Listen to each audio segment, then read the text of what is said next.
oui. c'est plus urgent. c'est un paradoxe xam nga lu tax mu ne Sénégal nekk réew moo xam ne. mu wóor na ne kii ñi gars yi doon sàcc xaalis bi. waaw. nga gis ay nit gis nga mi ngi wax ko le compte PDS moo gën a garaaw loo gis. tout à fait pourtant Ousmane Sonko ne fii am na compte ba 1300 milliards. waaw ñëpp di yuuxu. et pourtant xam nga da nga ne. tiim na assemblée ñoom daaw da jàll di leen wax xam nga Ousmane Sonko quand il le disait en 2019. mu tourné ne yéen maa ngi leen di poser question ngeen bañ. je vous parle de ce compte là.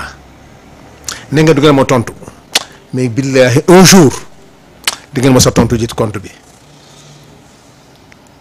chaque jour ñu koy wax man bi ma génnee bi Cour des comptes waxee ma génn wax compte PDS 1300 milliards compte Macky Sall bi moo ko créé par décret coow bi bëri ñu naan dafa daw. mais bi ñu ma joxee sommation bi ma leen ko bindalee. li ma gën a neex nag maître Abdou Nar daf ci boole lenn dafa def sama réponse bu noppi joindre ci wax Ousmane Sonko yi document Ousmane Sonko jox leen ci la wax tàbbi géej ci laa gëj a ko wootee. moom lañ Lamine Diallo ne du 1300 1600 milliards la. ba pare xam nga décret boobu lu ci garaaw ce décret là Macky daf ko jël créer compte bi. ci biir compte bi article 5 mu ne Cheikh Macky il est fort mu ne compte boobu décret boobu. mun nañ ci ubbi ay compte au Sénégal et à l'extérieur. am na benn jour benn journal génne fii ay compte yu bëri ay compte bancaire yu bëri dans les banques là. ay 20.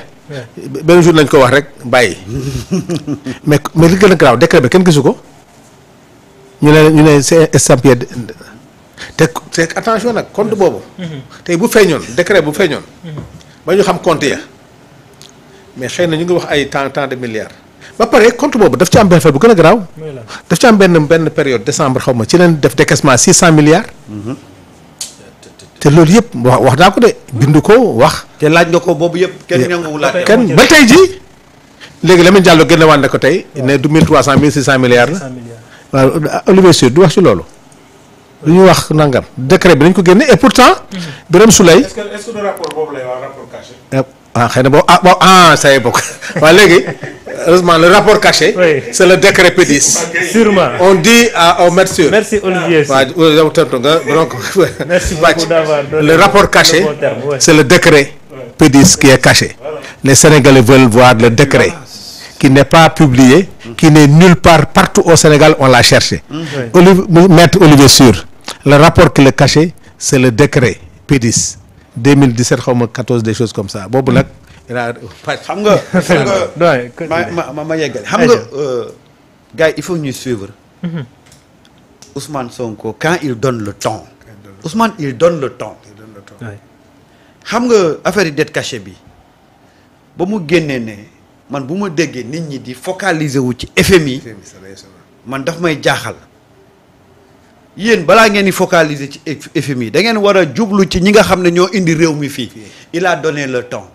ce qui devait suivre mooy député yi automatiquement dañu waroon gaawantu. mettre la machine en branle pour que tey aujourd'hui fekk na ay mise en accusation yëpp on c'est derrière nous. Pour anticiper. mais les gens ont traîné. la GOT du moins a fait un travail. mais les gens ont gis nga Ousmane dafay dóor ay code. c'est-à-dire que ils peuvent pas vous dire. def leen lii def leen lii def leen lii.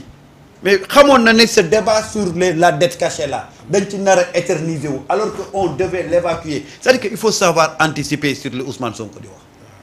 gis nga Ousmane Sonko ba mu waxee waxu dette bi ci la gars yi waroon réformer les textes. rapidement. nga xam ne tey. du ñu ñëw kañ lañ doon wax Guy Marius Sagna ne déposé na kii mise en accusation bi. yàgg na mise en accusation bi kañ lañ ko commencé wax. boobu ba tey kenn waxu ci dara. gis nga man je suis Ousmane de très près parce que dans cette histoire là man damay xam ne lu mu wax rek mu ñëw lu mu yéex lu mu gàtt dana ñëw Ousmane il donne le tempo sans pour autant mu annoncer ko publiquement et les gens qui sont derrière ñoo war a suivre le rythme. keroog ba mu ne leen bu leen focaliser wu ci FMI c'est pas ça le problème mooy ñi fi nekk yàq réew mi ci ñooñu lañ war a jublu. mais c'est une façon de dire aux gars allez préparer les textes réformer les lois pour que ça ñu entamer affaire yi régler le problème de ces gens-là Si on avait réglé le problème de ces gens-là, Olivier Sur bu ñëwee tey di def conférence de presse dana wéet ca conférence de presse ba ndax ñu ci bëri on aurait réglé leur problème mais tey on est en train de se focaliser après Olivier Sur qui vient pour raconter des bobards à gauche à droite ah demain encore on va se lever pour dire encore que telle chose scandale telle chose scandale telle chose scandale waaw ah mais dañ koy inviter mais c'est sûr parce qu'ils sont en train de renaître de dérouler leur plan. mais parce que nit ki kat bu defee toog ne pataaral xam nga ñi dañoo xam ne dañoo def nga bàyyi ko ci. gis nga ñi bañ dañoo xam ne dañoo def parce que bañ ñëwee dañ ne pataaral parce que ils s'attendaient à ce que chaque matin on appelle 2, 3, 4 personnes pour leur dire retrouvez-nous à Rebeuss. Absolument. waaye da fekk nag ñu toog ba finalement kenn waxu leen dara ils pensent maintenant pouvoir xëy na trouver ay mécanisme ba mën cee génn. Renverser la tendance. parce que tey. Oui. on va encore nous installer du juridisme mise en Macky kenn mënu koo jëli Macky kenn mënu koo def li kenn mënu koo def li après ça va être un débat juridique nit ñi ci nekk ci juridiquement c'est possible juridiquement c'est pas possible. Oui. ah. alors que gis nga tey dañu dem kàcc ci miir bi ces gens-là tout ce qu'ils pouvaient faire pour empêcher à ce régime-là de fonctionner plus de 3 mois ils l'ont fait parce que lii du voler ça c'est un carnage parce que seen yéene moo nekkoon au bout de 3 mois ñu ne kàcc tey qui peut te dire tey avec exactitude ñaata bor la ñu am ñun xamatuñ ko sax on se perd dans les chiffres. Oui. en doyen. personne est-ce que xamati nga ñaata la ñu am ci bor. loolu ci xam balaa nga xam sax nga xam xaalis bi ñaata la. voilà man de personnellement. on ne se retrouve plus. moi je suis perdu dans les chiffres. Oui. te mënuma la Sénégal ñaata la am ci bor. kenn xamu ko malheureusement. ah. alors aujourd'hui il nous ramène un gars qui vient je sais pas au nom de quoi pour naan ay day exiger ay rapport exiger ko ci kan xam nga lan mooy problème bi gis nga tey bu ma nekkoon assemblée demain je vais convoquer une réunion pour voir la mise en accusation là quand est-ce qu'on va la rendre effective gis nga gars il faut pas que ñu ñuy divertir. ce qu'ils font là c'est du boobu ba tey sax député yi xoolaguñ ko. mais gis nga loolu nag sax xoolal day jël temps gis nga. c'est grave. xam nga ñii dañ fi nekk pour divertir ñu. aujourd'hui kan mooy wax ci ay affaire yi dette cachée ça c'est obsolète loolu c'est derrière nous. c'est fini ça. c'est derrière nous. oui. yow kii ni mu ko waxee fii laa toog wax ko ma ne leen keroog ba Ousmane waxee ne dette cachée am na keroog laa ko gëm di xool. lan mooy doon la suite des événements 4 mois après on revient pour vouloir faire un débat sur la dette pas cachée mais volée ba kañ. kenn xamul. mais lan lañ ciy wax. léegi nag comme ñoom dañoo am temps di wax loolu. yow wan leen ne man dépassé naa foofu. en posant des actes. actes yi mooy. il faut accélérer le processus pour régler ces questions là sanctionner les gens. absolument. sinon on va tourner autour pour mais. kan moo fi toog di wax ay waxu débat am na benn chroniqueur de bu ne la FMI xaw ma doit dissoudre la banque mondiale xaw ma FMI dëkk. benn chroniqueur bu kenn ci manifestation mu ne xaw ma man daal Samba mu ne banque mondiale xaw ma dañ ko war a. lan ñooñu comprendre FMI dafa war a dissoudre banque mondiale xaw ma. ils ne comprennent même pas. dof yoo xamante ne moom la ñuy wax. bu FMI dafa war a. mais li doyen wax ni. je dis gis nga c'est la seule solution boo xam ne mën nañu gis nga wala muy accélérer la mise en accusation. non c'est pas tey non au-delà même. tey avocat bi bu demee bay annoncer ay plainte wala di wax ni bis bu ñu defal lu ñu war a def ñoom dinañu déclarer la guerre. xam nga balaa may jox pour éviter la guerre. xam il nga faut balaa may définir jox les doyen mots donc c'est xam nga balaa may jox doyen c'est des menaces même qui commencent. xam nga balaa may jox doyen. ayca doyen. man mon problème ce n'est pas ndax opposition bi am na doole wala amul doole. ça c'est pas mon problème. bu desee benn nit sax. bu desee benn nit sax. cette opposition xam nga il faut pas que les gens. il faut pas que les gens s'amusent. gis nga opposition bi dee naag opposition amul ci dëkk beeg. il ne s'agit pas de ça. xam nga lan la y a des gens qui ont dilapidé l'argent de ce pays-là. loolu mooy wax ji. man gis nga bu desoon benn nit sax muy opposant benn nit. on doit régler cette question-là. man nekkuma fi naan ay. en fait je ne parle même pas man waxuma sax opposition man je les considère même pas mais c'est des Sénégalais qu'on a confié de l'argent ñu jël ko yàq ko ba tey yóbbu ñu ci situation bi man foofu laay raisonner moi je considère pas ces gens comme des opposants mais nag nit bu defee njaawteef ci penc mi dañ ko war a àtte ci penc mi nu mu gën a gaawee nekk ci leneen il s'agit pas de opposants non du ñu ay opposants c'est des gens qui ont dilapidé ce pays là ku fi nekk nag di naan ay opposants yi jaruñ topp ak opposants yi amuñu dooleeg opposant mort la non c'est des personnes à qui on a confié des responsabilités. Samba xam nga lu gën a garaaw. Samba gis nga yàgg nañu toog fi mag yow. di waxtaan. ma ne la Samba ñii warul woon xoola gis nga man acte bi ñu waroon njëkk a posé sama xalaat la nag ah. acte bi ñu waroon njëkk a posé.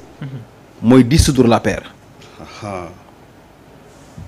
parce que parti politique boo xamante ne bàyyi ñu fi dettu 24 000 milliards ñu ne déetawaay seen nguur la ñu rey plus de 89 personnes ñu ne déetawaay ay rapport génn épinglé seen ministre seeni ministre ñu ne déetawaay ñu gàddu suufu Sénégal yëpp séddoo ko seen biir xoolal le cas Farba Ngom li mu am ci suuf le cas Madiambal Diagne est-ce que c'était un simple journaliste est-ce que Madiambal Diagne c'était un simple journaliste xoolal li mu am ci suuf yëpp Samba donc man je dis que ne tey jii ces gens là ñun kaw économique bi ñu nekk ñoom ñoo ñu ko teg jafe-jafe yi mu am ci finance publique yëpp ñoo ñu ko teg métit bi sénégalais yi dund yëpp ñoom ñoo ñu ko teg encore une fois comment on peut permettre à ces gens là ñu occuper les plateaux def ay conférence de presse non Diomaye yi ñu tooñ rek xam nga tax moo ñu tooñ waru ko woon abal avion bi muy ndogoo ji Maroc Macky Sall avion présidentiel gis nga ni ñu waroon def ñu ne ko déet mënu koo dem xam nañ ne y avait des scandales absolument bi ñu faloo la ñu waroon téye Macky nekk mënu koo dem donc nag gis nga état dafa am autorité dafa baax ci état je dis que tey ñii nga xamante ne dañu yor ay dossiers Ousmane Sonko wax na ko ba fëgg ci table bi il se permet ñëw ci manifestation yi taxaw di wax quand je vois un Abdou Mbow mu toog ci manifestation di wax affaire courant bu cher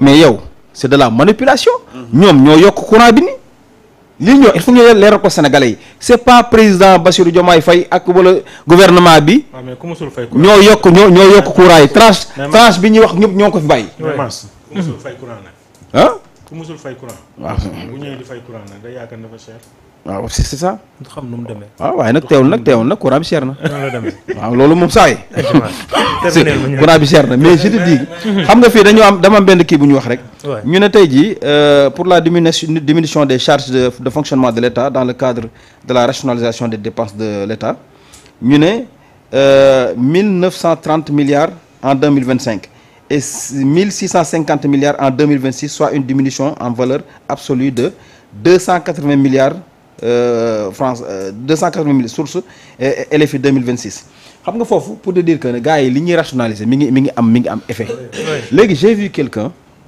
dama koy citer sax nommément muy mon frère Pape Matar Diallo mu wax ne ñoom jaay ñu seen oto yi